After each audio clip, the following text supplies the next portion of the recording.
next guest appeared in Doctor Who as part of the Key to Time season, where he played Kemus in the brilliantly scripted Douglas Adams story, The Pirate Planet.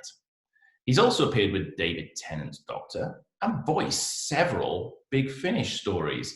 An actor who has bridged both eras of the show's history. Please welcome actor and director, David Warwick. How are you, David? I'm very well, Jason. Thank you very much. It's not that early on a Sunday morning as we record, so I am up, I am breakfasted, showered, and everything else. So, well, I have coffee, and that's keeping me going so far this morning. It's fair to say. It's been really interesting, actually. So I've done a little bit of research, obviously, before sitting down and having a chat with you, and I've totted up that you've been associated in one form or another with 4 different incarnations of our Doctor. You've played with, been in stories or played with directly with Tom, obviously, Colin, Sylvester, and you were in David Tennant's Army of Ghosts. That's some claim to fame. Is that? I suppose that raises the profile somewhere. Obviously, Tom was the first one. And then back in, I'm not quite sure when it was, you'll know the dates better, when I worked with David Tennant, except I never met him. I recorded my Metropolitan Police Commissioner in isolation in a warehouse in the back streets of Newport somewhere, which is where the BBC were basing the Doctor Who production. And I worked with Sylvester on a Big Finish audio recording.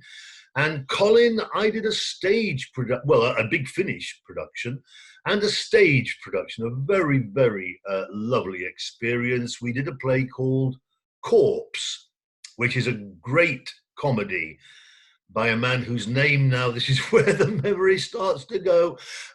Anyway, he wrote it. He was an actor who was out of work and decided to write himself a great thumping part. He wrote himself the part of twins. And so he played both parts, but there also had to be 3 other characters on stage. And Colin played one, I played another, and Louise Jameson played the only woman in it, actually, which is how I got the job, because I knew Louise. So, and we had a lovely, lovely time on tour. And Colin was great value, as always. He's a great, great chap. But they all are. They certainly are. And I chatted to Colin not so very long ago, and he's just got so many stories, and he's such a larger-than-life character anyway, isn't he? Oh, yeah, absolutely. While we were touring, he was also writing a weekly column for the High Wycombe Herald, Chronicle, Globe, Bugle, whatever it's called. So he was secreted away at times in his dressing room, bashing at the typewriter, metaphorically, getting out a story. And he is a fond of anecdotes, absolutely. Yeah, he's got an anecdote for every occasion. That he has. But obviously you came, your first appearance in Doctor Who takes you all the way back to The Pirate Planet, which was a story featuring the Key to Time. So it's a Key to Time season. And it was written by the wonderful Douglas Adams. I mean, the script in itself was a piece of almost pure poetry, really, wasn't it? Oh, yeah. No, the script was wonderful. And I think it was the first script he'd written, if memory serves me right. So the fans obviously know that and adore it for that. He was present at rehearsals. I remember the rehearsals vividly because it's when we used to call it the Acton Hilton. People might have heard that phrase before. It was a 7 or maybe 9-story rehearsal room block in North Acton. The ground floor was reception and various ancillaries. And then there were rehearsal rooms on floors 1, 2, 3, 4, 5, 6, possibly 7. And then on the top floor was the refectory, the restaurant area. And on each floor, there were 3 rehearsal rooms. So there were at any one time possibly 21 BBC productions being rehearsed. So you saw everybody. Morecambe and Wise was there, Dick Emery was there, the drama people were there, and we were there with Doctor Who. And it was a fabulous time in the BBC's history that they had this central production facility and rehearsal facility. Sadly all gone now. It is sad, but it was kind of nice because it was a nice pace of production work back then, because you'd have a couple of weeks rehearsal and then go into studio and shoot. So it was a nicer pace, really, wasn't it? Oh, absolutely. It was the days when you could rehearse. I don't think they do it anymore. They basically, you go in and you shoot what you've learnt overnight and hope for the best. But at least with Doctor Who and the BBC, then you got rehearsals in these rehearsal rooms, and so they set out the set with poles dotted around. So you had to walk around them pretending the set. And then there was a mock dog, as memory serves me right, and John Leeson voicing it. Memories from that period, we could never start rehearsal until Tom had finished the Telegraph crossword. So we all had to stand in a corner, and Tom and John and anybody else who felt they had a brain would go through the Telegraph crossword. And once that was done, then we could start rehearsals. Anyway, I'm not quite sure of his personal history at the time, but he seemed to have come in with a spare shirt and a toothbrush. I don't know where he was going home to every night, but he was coming in, and he used to hand the shirt to the floor manager, assistant floor manager, who would take it away and launder it and bring it back the following day. So I'm not quite sure what was going on there. But a marvelous character, lovely man to be with. Yeah, I was going to say another larger than life character. Yeah, absolutely. And I remember the producer's run on that. The producer was a man called Graham Williams, who was the brother of an actor friend of mine that I'd been at RADA with. So I knew him socially. And he came in for the producer's run. And I clocked him standing there with the script, watching it all going. And I just noticed he was wearing odd socks. He'd got a yellow sock and a red sock. And all I could think of through the producer's run was, did he get dressed in the dark? A great supporting cast, actually, on The Pirate Planet. You've got the brilliant Bruce Purchase, who had a very difficult part to play with all the prosthetic-y bits around him. And you had Andrew Robinson as Mr. Fibuli. It's just a masterpiece of good, solid television written by a good, solid writer. But it looked like it was an awful lot of fun to work on. Oh, it was totally. Yes. I mean, Bruce was wonderful. He's a New Zealander, I discovered while working with him. Lovely man, as was Andrew. And it was fun. We gelled very quickly, but that's because Pennant Roberts was directing it. And Pennant just drew in people he knew. I mean, this is the art of casting. As a director now myself, the art of casting is to cast people who can do the job, who will get on with each other, and let them get on with it. As an actor, the most I can expect from a director is not to interfere too much.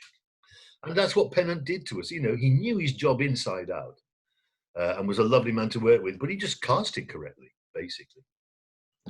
And it helps, and it comes across quite strongly. I was chatting recently to Preemies Townsend and Ros Lloyd, who again played alongside you in that, and their memories of it are the same as yours. Great fun, great script, and a bit of a laugh really all the way through.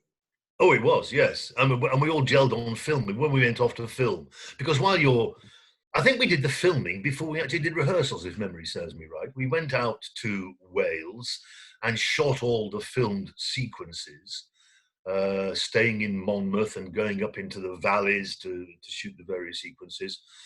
And then when we came back, then we rehearsed all the studio stuff, which is an odd way of putting it together, but it seemed to work. No, we had great fun on going back to the hotel at night after a fairly heavy schedule of filming during the day, and socializing round the dinner table. That was great. And it was nice to be back with Mary, my chum from RADA. God rest her soul. I was at RADA with Mary and Louise Jameson and Nigel Williams, I just mentioned, Graham Williams' brother. So it was great. I hadn't seen Mary for a while. So it was lovely to be back with her after, I think we'd left in 71. So 7 years later, I was there working with her. Terrific. Yeah, she's fondly remembered and sad, very sad. She's not with us anymore. Well, I go, because she was a friend of mine, we have the same agent and had, because I'd been through several agents during my career, one for 25 years and then various other people. And eventually Mary recommended me to hers. So I was with Barry Langford. And Barry was very fond of Mary, as was I. And we go to her graveside every year. We went on March the 22nd, which is just when lockdown was happening, because that would have been her 70th birthday. And there she is, alongside her beloved husband, Marcus. Do you know that story? Maybe it's not the appropriate time to talk about. It was like living in a Greek tragedy when Mary died. It was just awful. Yes, very sad. And we've been remembering several actors who aren't with us anymore over the last couple of months. And yeah, time sometimes is a healer, sometimes isn't. And I think in this instance, we've lost several very, very good talents. Yeah, no, absolutely. And Mary's laugh, I think when I wrote her obituary for the RADA magazine, and I think in the book that Fantom published, the second volume of her memoirs, I just said she had the dirtiest laugh in the world. And if you could can it, you could make a fortune selling it. That's a nice memory there. You say you went out to Wales to do some of the filming. I know the areas quite well, actually, in Wales. It's very close to where I used to live. So, and location filming is always a little bit tricky, but it certainly looked like it was a more challenging location shoot, I think, while you were out. I hadn't done much location filming up to that point particularly, but I just took it for what it was. We were bussed back and forth every day into this hilly area. We were working somewhere, I think it was a disused railway tunnel, if memory serves me right, where we were filming in. And I've got one story from that time. It was school holidays. I remember that. And the local school children got to hear about it, so they all turned up and they were mingling with us. And Tom got chatting to one of the young boys and got to know about him. And he said, what's school like? And the boy said, oh, it's all right. He said, but I do get bullied. And Tom said, really? Who bullies you?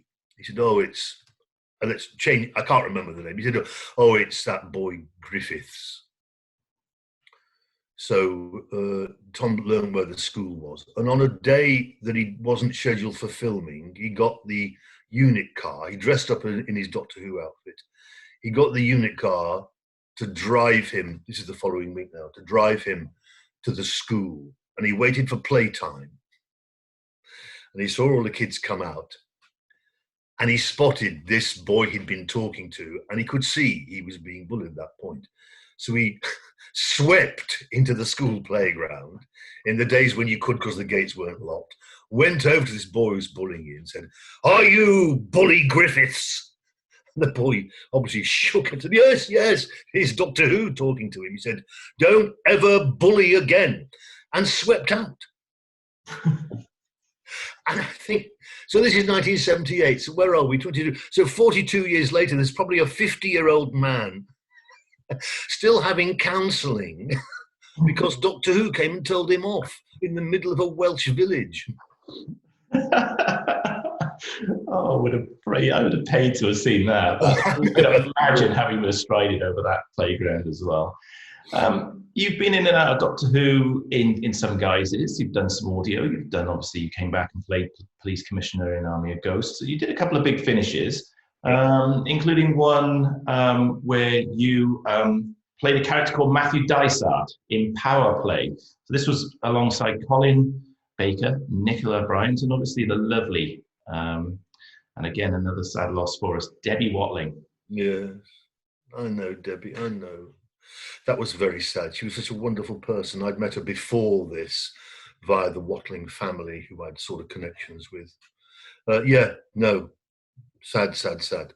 And I And love the Big Finish productions, of course, are great because A, you don't have to learn the lines. You stand in front of a microphone and just do it. And I tend to get cast as one of the baddies, which I love. Love that. and their lunches are apparently quite the thing to have. Oh, the studio manager does the most wonderful lunches. Absolutely healthy, varied, creative. I mean, that's the only way. It's a small fee and a large lunch. I've got to also note that the one of the power play that you were in there playing Matthew Dysart was actually written by one of our very own Fantom friends, Gary Hopkins, who I know will be absolutely chuffed to have had a shout out during this interview. But Yes, no, yeah, Gary was terrific. The writers are always there when we record, so it's and it's fun to have them there as well. And because sometimes you have a slight discrepancy in the script, where you think, oh, can I just change this word here and there? So it's good to have them around, and they can say yes or no. By and large, they go, yeah, fine. What was behind you going into acting? What drew you into it? I'd left school not knowing at all what to do. And I got into a local teacher training college. I come from Crewe in Cheshire. And locally in Alsager, about 7 miles away, there was a teacher training college. And basically you could get in there. You didn't really need A-levels. In fact, they accepted me without A-levels, so I stopped working for them, and ended up with one. But I went there, and halfway through my course, I was doing English and French. And I was a bit bored with the French because they was taking steps back. I'd done more in A-levels than I had in the college. So I changed from French to drama.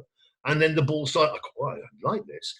What I liked was the technical side, though. I was on stage management and lighting. I then left college. I suddenly realized I couldn't be a teacher. I couldn't stand in front of a class of 40 kids, which is what it was in those days, and teach. So I left my course during the second year. And I went to my local hometown rep, which was weekly rep in those days, the Crewe Lyceum, and I asked for a job on stage management. And they said, yeah, fine. So I was lucky. So I got in there, and then I did 6 months of weekly rep.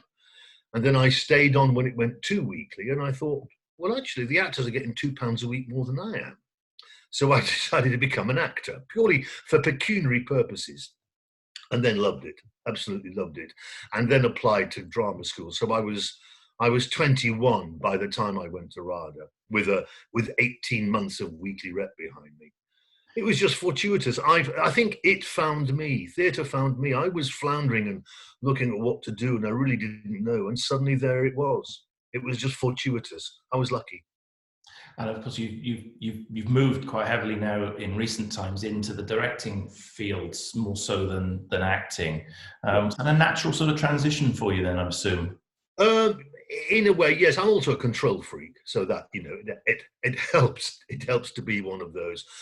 And I think the best directors, I'm not necessarily saying I'm one of the best, but I think the best directors in my experience have been actors, stage managers, academics, directors. They know the whole field of things. There's nothing worse than a director who comes in and has never acted because they don't understand, by and large. So I think, that knowledge of how an actor thinks and feels gives me a slight edge. I'm not an academic. I still need help, but then I don't do academic work. I used to work at one of the drama schools in London where I did lots of plays I would never be usually offered. What I do now are comedies. And they're technical, and I can cope with that. I know why a laugh works or why it doesn't work, and they're usually fairly simple. But some people can't see it. But I've done enough now to sort of know. One comedy I'd like to talk to you about very briefly. In 2007, you got the opportunity to play in a run of Dad's Army's Lost Episodes, where you played the very lovely Sergeant Wilson. Oh, yes. Do you think that's wise? I adored that. The scripts were a gift. We had Leslie Grantham, another sad loss from 2 years ago, playing Private Walker. and an actor called Peter Martin, who was later replaced in the second half of the tour by another actor. And we had a ball. It was all men for a start, but no women involved at all. So when there were female parts, a couple of the guys dressed up in drag. But it was terrific because the scripts are so warm and audiences love it. It was brilliant touring the country with that, because you get a range of ages. There'd be dads and mums on the front row at matinees with their kids between them, and they were watching us, and they were seeing if the kids were still enjoying it, watching us, because there's a great warmth to the whole program. It was and it's gift of a part, absolutely gift of a part, because it was written for John Le Mesurier eventually. So all you had to do was say the lines and be heard. Oh, and it's got such a fond place in people's hearts, and I think you're right. Adults, children alike. It plays constantly on TV, but the stage play was almost, if you like, the first modern recreation of it. I mean, I know we've had TV since, but it was a gamble to put the lost scripts on like that, I think. Yes, we had a brilliant production company called Caliber Productions, Ed and Lynn O'Driscoll, who just took a chance, and they got. What's his name? The writer, who sadly died a couple of years ago, Jimmy Perry. So Jimmy Perry was involved, and he collated the scripts into a workable stage production. So that we did 4 of them. I mean, 2 of them were lost episodes, which the BBC had wiped the tapes. And then in the second half, we did the famous one of Don't Tell Him, Pike, that episode, and another one. And we found a link between them all. And they worked superbly. So we did that. And then about a year later, or 18 months later, we did a second tour called Dad's Army Marches On, with 4 different scripts. And they worked just as well. Sadly, I mean, I'd love them to have taken out more, but the producers then thought, oh, we're into a winning formula here. They then tried it with a lower low, which worked to a certain extent. And then they tried it with Porridge, and that didn't quite work. And then they tried it with, it was called Theatre of Ghosts, the John Thor detective series. Well, his name. Inspector Morse. Morse, thank you. They're all based on. It was written by somebody who'd done Morse TV script, and and Colin was in that and was being brilliant in that. But the scripts, it just showed its origins as a television writer. So the scenes were all very short and sharp, and people were walking on and walking off and walking on and doing a scene and walking off, and it didn't quite gel. And sadly, Ed and Lynn just lost heart after that. Well, lost money as well, to be frank. So yes, it's a bit sad, really, that happened. What were you working on? Anything particularly before lockdown? No, my career has come to a great halt. Well, no, not quite. No, I am officially retired, for God's sake. So I should be, enjoying my dotage, but I'm not. I did a play last year, actually. I did a Ray Cooney farce at a lovely theatre called the Mill at Sonning, which is dinner theatre at Sonning, which is downstream from Reading and upstream of Maidenhead, and it's the only bridge over the Thames at that point. And it's a mill mentioned in the Doomsday Book. And Ray wanted to do a play. They wanted to do one of Ray Cooney's plays. So we did Run for Your Wife, which is one of his big hit. It ran for 8 years in the West End. I had, in fact, directed it some years ago on a cruise that went over to the Caribbean and back. So that was a lovely paid holiday. And I directed it and played one of the policemen in it. And this time Ray said, no, you can play the other policeman. So I had to learn new lines, which is always a challenge at a certain age. But that's what I did last year. And I've got a couple of things in the pipeline, but nothing. I don't bother. I've never done things for money, which is why I've never got any. But I've got a couple of things in the pipeline that sound interesting, but won't earn me anything. Well, fingers crossed. When we come out of the situation we're in, something will come good for you there. Time's defeated us. It's been lovely chatting with you today, David. Oh, it's been brilliant, Jason. Thank you. No, it's good. And these are such happy memories. Doctor Who is the essence of having happy memories, I think, for everybody who's ever concerned with it. And it's great that companies like Big Finish carry it on, carry the torch still. No, it's been lovely talking to you. Thank you for inviting me. Yeah, no, you're always a friend to Fantom, and I'm sure we'll see you at one of our future events when we're able to hold them again. Look after yourself, stay safe, and thanks for your time. Thank you. Bye-bye.